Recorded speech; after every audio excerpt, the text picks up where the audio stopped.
Sisters and brothers, thanks for being here. We're from the organization March Forward, and we are here to say to all those serving in the Army and the Marines and the Air Force and the Navy that you have the absolute right to refuse to take part in these criminal wars, and that's a right that all of you should exercise. You have no reason to go put your life on the line and kill and die for profit.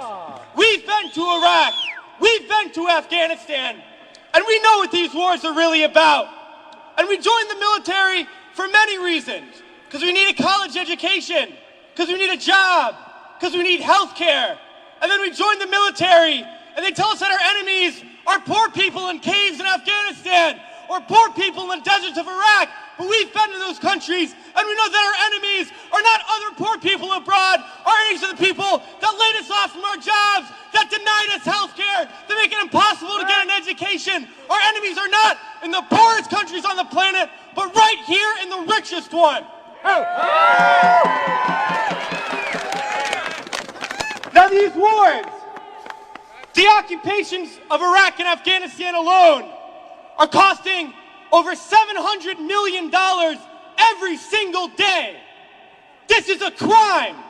Every single day, while so many of us are hurting. Well, I think all of us here, and the vast majority of people in this country, would agree that we can spend $700 million a day better than bombing people that we have no reason to bomb. We can spend $700 million a day rebuilding those countries we've destroyed. We can spend $700 million a day caring for the veterans we get home when they get home. And then we can spend $700 million a day giving every single person health care, a college education, a job, and a livelihood, and a home. That's what we need to be spending our money on.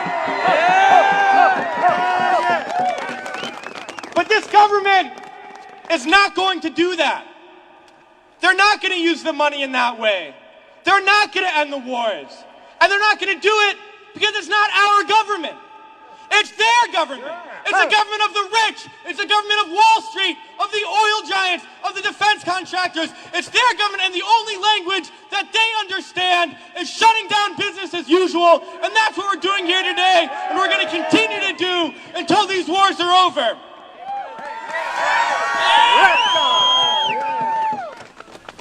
Well, it's crystal clear now that these wars are going to continue and expand and go into other countries. That is the trend. That is what we know, that there is perpetual war, and it's only going to stop if the people stand up and stop it. And that's what we're going to do, sisters and brothers. And a lot of people ask me, what do we do? Because we all know things are bad. We all see the atrocities on TV. We read about it. We experience it.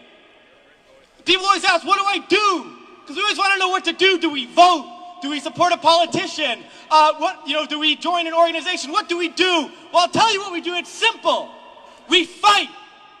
We fight and we fight and we fight, and we shut down our workplaces. We shut down our schools. We shut down the streets. We shut down business as usual. And we fight until we force the people in there to do what the people out here want. Because that's how we're going to get around, and we're going to fight until there's not one more bomb drop, not one more bullet fired, not one more soldier coming home in a wheelchair, not one more family slaughtered, not one more day of U.S. imperialism. So let's fight to make that happen. We can do it today, and then the days ahead, we have to fight to end these wars and create a better world, sisters and brothers. So join us in that fight. Thanks.